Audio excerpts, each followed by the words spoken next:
18 শতকের শেষের দিকে ইউরোপে মেডিকেল শিক্ষার জন্য কঙ্কালের তীব্র চাহিদা ছিল। তখন ব্রিটিশদের চোখ পড়ল কলকাতার উপর। জ্যান্ত বাঙালির দাম ছিল না, কিন্তু মৃত ব্যক্তির হাড়ের দাম ছিল কোটি টাকার সমান। বেওয়ারিশ লাশ, দুর্ভিক্ষে মারা যাওয়া দেহ সবই সংগ্রহ করা হতো।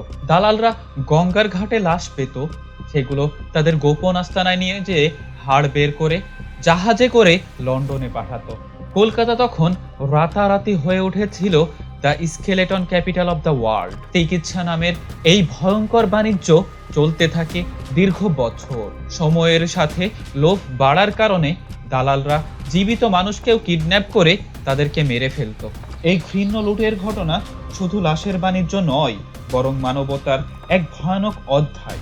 ইতিহাসের এই ভয়ঙ্কর কাহিনী আজও চমকে দেয়।